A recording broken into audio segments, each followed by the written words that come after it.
Zeeuwse proef van Stedin met thuisbatterijen is een succes en is misschien wel dé oplossing voor het overvolle stroomnet. 20 inwoners uit Sirooskerke deden mee met die proef met zo'n thuisbatterij. En verder in deze Zeeland nu. Apothekersassistenten leggen opnieuw het werk neer. En Hoppler-app moet inwoners samenbrengen.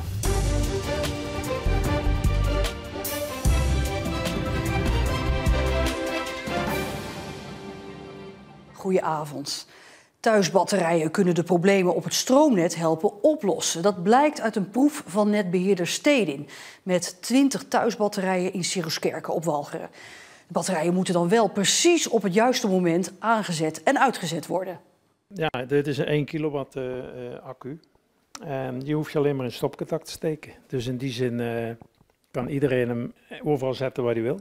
Jos Dekkers is een van de 20 deelnemers aan de proef hier in Sirooskerke. Automatisch worden de batterijen aangestuurd om te onderzoeken of ze kunnen helpen bij de problemen op het overvolle stroomnet. Wat hier zo bijzonder is dat we ook echt hebben gekeken, kunnen ze deel zijn van de oplossing. En dat blijkt zo te zijn dus? En dat blijkt zeker zo te zijn, ja.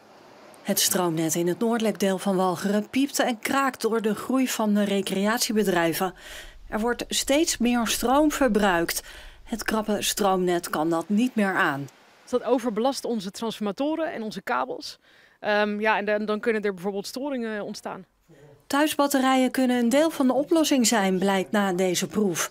Maar het luistert nou. De batterijen moeten op precies het juiste moment opladen en ontladen. Wat we vaak zien is dat als mensen die zonne-energie zelf willen gebruiken, dat die thuisbatterij dan aangaat op het moment dat de zon ook gaat schijnen, rond 1:10 's ochtends. Maar dan zit de thuisbatterij vaak al vol op het moment dat wij echt pieken krijgen op het net om 1:12. Nou, als de zon nog heviger schijnt. Ja, precies. En dan hebben wij eigenlijk op het net de grootste piek van de dag. En voor onze kabels, ja, die zijn maar zo sterk als die hoogste piek. Dus hier hebben we uitgesteld geladen en juist die hoogste piek proberen aan te pakken. En dan zie je dat we die pieken aanzienlijk kunnen verlagen. Wij wilden gelijk meedoen, want we zijn natuurlijk een vooruitstrevend project met onze woongemeenschap. Dus dit past daar helemaal in. Deze geslaagde proef is goed nieuws voor ondernemers op de wachtlijst voor een stroomaansluiting. Ja, op dit moment is er in Nederland heel veel netcongestie. Maar we zien dat er eigenlijk op het grootste deel van de tijd is er heel veel ruimte op het net. Dus je kan het vergelijken met de snelweg. Als daar file staat, ja, dan kan je er even niet door. Maar het grootste deel van de dag is er genoeg ruimte. Nou, als we die pieken kunnen verlagen, dus eigenlijk die spits kunnen mijden, dan zijn er veel minder problemen op het net en dan kunnen we weer veel meer nieuwe klanten aansluiten. We zien dat netbeheerder Stedin steeds vaker een beroep doet op gewone huishoudens. Nu hier met die thuisbatterijen, maar eerder zagen we dat ook al bij huishoudens op Schouwen en Tolen. Waar werd gevraagd om de zonnepanelen uit te zetten op momenten dat er veel te veel zon was en veel te veel zonne-energie het net opkwam. Dit zullen we steeds vaker en op steeds meer plekken zien, dat huishoudens wordt gevraagd om te helpen om de problemen op het net te verlichten. Want ja, de komende jaren zullen die problemen alleen maar toenemen. De apotheken in Zeeland zijn vandaag en morgen weer dicht. Want na maanden van acties en protesten zijn er nog steeds geen afspraken over onder meer hogere lonen. De Zeeuwse apotheek in Goes is alleen open voor spoedgevallen en patiënten begrijpen dat. Ik denk dat ze wel meer verdienen dan waar ze nou mee bezig zijn. De fabrikanten die maken alles maar duurder en duurder en duurder. Dus wat dat betreft heb ik er geen moeite mee. De apotheekstaking was vorig jaar juni voor de eerste keer. Naast meer loon willen de assistenten ook betere werkomstandigheden. De werkdruk en de agressiviteit van de patiënten, en dat is niet prettig. Morgen is er dus nog een stakingsdag. Een bijzondere proef vandaag in Delft. Rijkswaterstaat en onderzoeksinstituut Deltares lieten hoge waterstanden en hoge golven los op een schaalmodel van de Oosterscheldekering. Zo bekeken ze hoe onderdelen van de minikering zich hielden. Dit onderzoek is belangrijk om de kering en daarmee Zeeland in de toekomst veilig te houden. De ZLM Tour is de belangrijkste ronde voor profwielrenners in ons land. En deze wedstrijd begint dit jaar opnieuw met 2 etappes in Zeeland. Capelle is woensdag 11 juni start- en finishplaats en een dag later geldt dat voor Heinkensand. De routes zijn vanochtend gepresenteerd. Wel is er in juni weinig politiebegeleiding beschikbaar in verband met de NAVO-top in Den Haag. En dat is best lastig. Normaal hebben we die politie inzet. In augustus kwamen de eerste berichten al binnen van dat gaat hem niet worden. Dus wij zijn eigenlijk gelijk gaan schakelen van hoe kunnen wij het wel organiseerbaar maken. En daarbij zijn we toch gaan kijken naar bepaalde oplossingen. En die zijn lokale rondes? Klopt. Daarbij wil ik niet de nadruk leggen van criteriumachtige kleine rondjes. Nee, we gaan echt naar lokale omlopen waarbij we toch mooi de spanning kunnen houden. En uiteindelijk, we zien het al terug in wereldkampioenschappen. Dit is ook een stukje het nieuwe wielrennen. De ZLM Tour geldt als een voorbereidingswedstrijd op de Tour de France, vooral voor sprinters. Ja, de echte Donald Duck-fan die heeft het al gezien. Deze week staat Zeeland centraal in het weekblad Donald Duck. En dat is bijzonder, want de laatste keer dat dat gebeurde was in 2012. Amat Resch uit Scherpenisse werkt bij het weekblad en is hartstikke blij dat de wereldberoemde eend deze week Zeeland bezoekt. Het speelt zich af in Zierikzee, dit verhaal. En nou, dan heb je bijvoorbeeld de Deltawerken, je hebt Neeltje Jans, Zeeuwse Bolus natuurlijk. Dus dat zijn een heleboel dingen die met Zeeland te maken hebben en daaraan kun je het herkennen. Hij moest het nieuws trouwens lang geheim houden, want weken geleden heeft hij het Zeeuwse nummer al vertaald voor de Donald Duck-bazen in Amerika. Want die moeten iedere editie goedkeuren voordat het op de deurmat landt. Als in een verhaal bijvoorbeeld iets typisch Nederlands voorkomt, zoals een stroopwafel, dan vertaal ik dat gewoon als een donut, want het maakt verder niet uit voor Amerika. Maar in dit specifieke geval is een Zeeuwse bolus van belang voor het verhaal zelf. Dus dan is het wel belangrijk voor de Amerikanen om te weten waarom deze lekkernij wordt genoemd. De makkelijkste manier om dat aan te geven bij hen is om er een linkje bij te doen. Bijvoorbeeld Wikipedia en dan het liefst Engels. Dan kunnen ze zelf lezen wat een Zeeuwse bolus is. Het allersnelste laadstation ter wereld staat niet in een grote metropool, maar bij Biervliet. Dit nieuwe station kan wel 480 kilowatt per uur leveren. En dat is een kwart meer dan normale snelladers.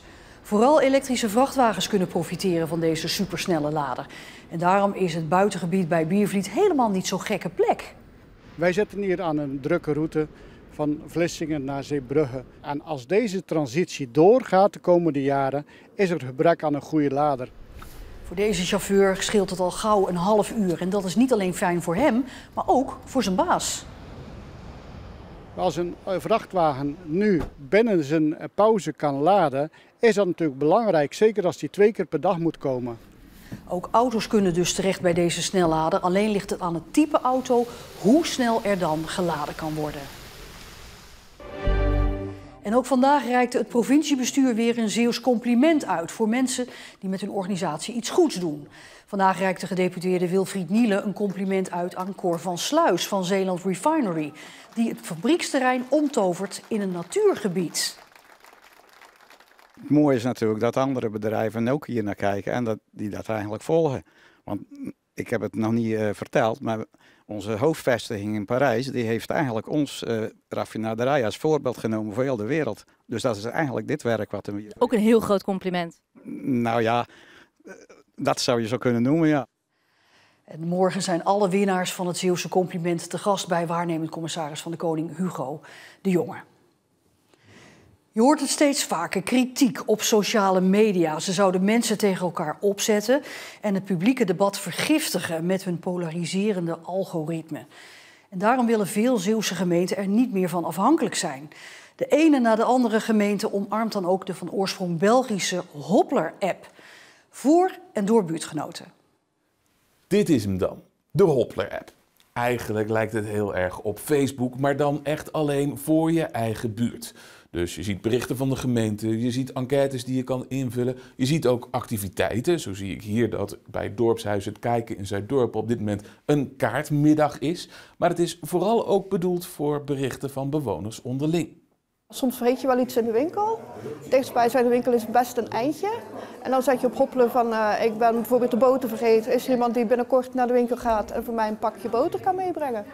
En meestal is er dan iemand waar je reageert van ja, ik ga net en ik breng het even mee voor je. Op Facebook ligt dat toch moeilijker. Daar kan je niet gewoon, ja, dan bereik je heel de wereld bij wijze van spreken. En Hoppelen is echt de buren die even kunnen inspringen.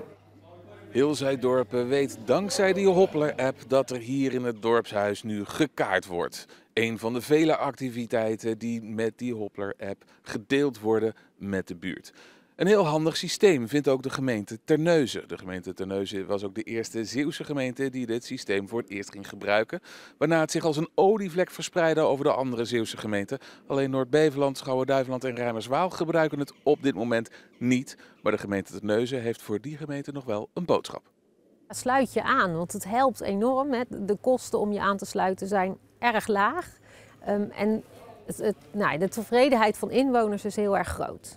En de reacties die we krijgen van inwoners op onze berichten zijn opgewekt van toon, zijn vriendelijk en onderbouwend. En dat is leuk, want dan is het ook leuk om met elkaar in gesprek te gaan en elkaar iets te verduidelijken. Dus u kunt het alle gemeenten aanraden? Met stip, ja. De gemeente Terneuzen gebruikt het systeem nu ruim 1,5 jaar en ze zijn er erg tevreden over. Dat het een makkelijke manier is om online met elkaar in verbinding te komen, dus online contact te leggen. En dan offline elkaar te ontmoeten of het met elkaar uit te wisselen. Dus in een vertrouwde buurt, in je eigen buurt, kom je dus in contact met je eigen buren. En kun je elkaar dus eenvoudig om hulp vragen of iets aanbieden, iets weggeven. En dat helpt. Ik merk ook, vaak kennen buren elkaar niet eens meer. En Hoppler probeert daar toch een beetje meer die verbinding te brengen, denk ik. Ja. En heeft u dat ook gehad, dat u dan met buren in contact kwam via Hoppler? Ja, dat ik niet eens wist dat ze hier in de buurt wonen. Dus dan biedt iemand aan en dan denk je, ik heb die nog nooit gezien, maar die blijkt hier een blok verder te wonen. Dus ja, dat heb je inderdaad wel, ja. Niet alle mensen lezen de krant en bij de socials zijn we erg afhankelijk van het algoritme. En bij Hoppler weten we zeker, daar blijft het bericht staan en kunnen mensen dat ook goed vinden. Noord-Beveland, Rijmerswaal en Schouwen-Duiveland houden nu de boot dus nog af. Maar volgens hun collega's in Terneuzen is dat waarschijnlijk slechts een kwestie van tijd.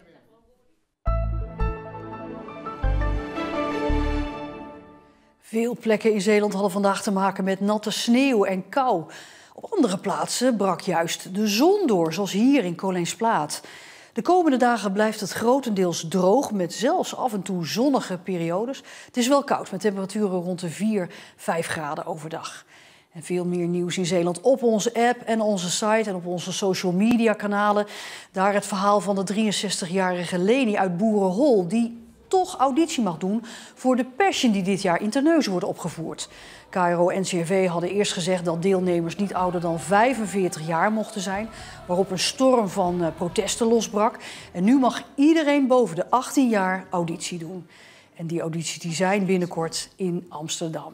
Straks ook nog het uitgebreide weerbericht, maar tot zover deze Zeeland Nu. Nog een fijne donderdagavond en graag tot morgen.